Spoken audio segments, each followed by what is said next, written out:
అందరికీ నమస్కారం. నిత్ర తెలుగు క్యాలెండర్ దియా స్టోర్ పాఠకులకు శుభోదయం. ఈరోజు 28వ తారీఖు జులై 2025 శ్రీ విశ్వవసునామ సంవత్సరం ఆషాఢ మాసం గ్రీష్మ ఋతువు దక్షిణాయనం సోమవారం. తిథి శుక్ల చవితి. రాత్రి 11:52 వరకు. తదుపరి పంచమి. నక్షత్రం పుబ్బ. రాత్రి 6:57 వరకు. తదుపరి ఉత్తర. ఈరోజు ద్వాదశ రాశుల వారి రాశి ఫలాలు ఏ విధంగా ఉన్నాయో తెలుసుకుందాం. ముందుగా మేషరాశి. కుటుంబ వ్యవహారాలలో ఆలోచనలు రకరకములుగా ఉంటాయి. ఆకస్మిక ప్రయాణ సూచనలు ఉన్నవి. దైవ చింతన పెరుగుతుంది. సన్నిహితులతో స్వల్ప వివాదాలు కలుగుతాయి. వ్యాపారాలలో స్వల్ప లాభాలను అందుకుంటారు. వృత్తి ఉద్యోగాలలో కొంత అనుకూల వాతావరణం ఉంటుంది. వృధా ఖర్చులు పెరుగుతాయి. తదుపరి వృషభ రాశి. అనుకున్న పనులు సమయానికి పూర్తి చేస్తారు. వృత్తి ఉద్యోగాలలో మీ ప్రతిభకు తగిన గుర్తింపు లభిస్తుంది. ముఖ్యమైన వ్యవహారాలలో ఆప్తుల సలహాలు తీసుకొని ముందుకు సాగడం మంచిది. విలువైన వస్తువులు కొనుగోలు చేస్తారు. వ్యాపారాలలో అంచనాలను అందుకుంటారు. తదుపరి మిథున రాశి. స్థిరాస్తి వివాదాలు చికాకు పరుస్తాయి. స్వల్ప అనారోగ్య సమస్యలు బాధిస్తాయి. వృత్తి వ్యాపారాలలో గందరగోళ పరిస్థితులుంటాయి. చేపట్టిన పనులు కొంత నెమ్మదిగా సాగుతాయి. వృధా ఖర్చులు పెరుగుతాయి. ఉద్యోగమున అధికారులతో చర్చలు ఫలించవు. ఆకస్మిక ప్రయాణ సూచనలు ఉన్నవి. తదుపరి కర్కాటక రాశి. దైవసేవా కార్యక్రమాలలో పాల్గొంటారు. పాత బాకీలు వసూలవుతాయి. ఉద్యోగమున అప్పగించిన బాధ్యతలు సమర్థవంతంగా నిర్వహిస్తారు. సమాజంలో పేరు కలిగిన వ్యక్తులతో పరిచయాలు కలుగుతాయి. వ్యాపారమున మరింత మెరుగైన పరిస్థితులుంటాయి.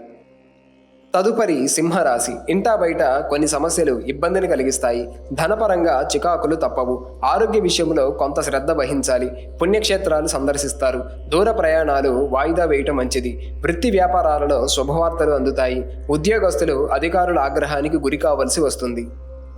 తదుపరి కన్యరాశి. ఆదాయం సంతృప్తికరంగా ఉంటుంది. నిరుద్యోగులు నూతన ఉద్యోగ అవకాశాలు పొందుతారు. మిత్రులతో దైవ దర్శనం చేసుకుంటారు. దీర్ఘకాలిక వివాదాల నుండి బయటపడతారు. వ్యాపారమున ప్రత్యర్థులు కూడా మిత్రులుగా మారతారు. నూతన వాహన యోగం ఉన్నది. విలువైన గృహోపకరణాలు కొనుగోలు చేస్తారు. తదుపరి తులారాశి. చిన్ననాటి మిత్రులను ఆగమనం ఆనందం కలిగిస్తుంది. నిరుద్యోగ ప్రయత్నాలు కలిసి వస్తాయి. కుటుంబ సభ్యులతో దైవ దర్శనాలు చేసుకుంటారు. దీర్ఘకాలిక రుణ బాధలు తొలగుతాయి. వృత్తి వ్యాపారాలలో ప్రోత్సాహకంగా సాగుతాయి. ఉద్యోగస్తులకు జీతభత్యాల విషయంలో శుభవార్తలు అందుతాయి. తదుపరి వృశ్చిక రాశి. దూర ప్రయాణాలలో వాహన ఇబ్బందులుంటాయి. కుటుంబ సభ్యులతో స్వల్ప వివాదాలు తప్పవు. వ్యాపారాలు కొంత నిరుత్సాహపరుస్తాయి. చేపట్టిన పనులు మందగిస్తాయి. వృత్తి వ్యవహారాలలో శ్రమతో గాని పూర్తి కావు. ఆధ్యాత్మిక సేవా కార్యక్రమాలలో పాల్గొంటారు. అవసరానికి చేతిలో డబ్బు నిల్వ ఉండదు. తదుపరి ధనుస్సు రాశి.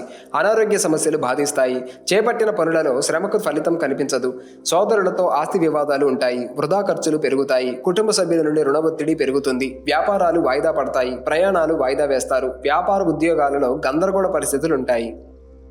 తదుపరి మకర రాశి.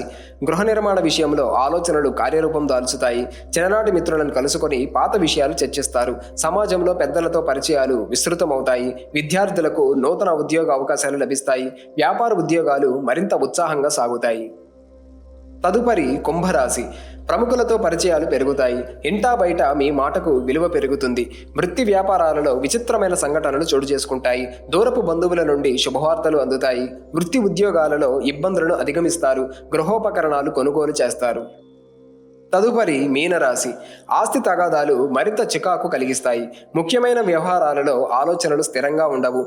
బంధువులతో మాట పట్టింపులుంటాయి. దైవచింతన పెరుగుతుంది. చేపట్టిన పనులలో శ్రమకు తగ్గ ఫలితం కనిపించదు. దూర ప్రయాణాలు వాయిదా వేయటం మంచిది. నిరుద్యోగ ప్రయత్నాలు నత్తనడకన సాగుతాయి. దైవచింతన పెరుగుతుంది.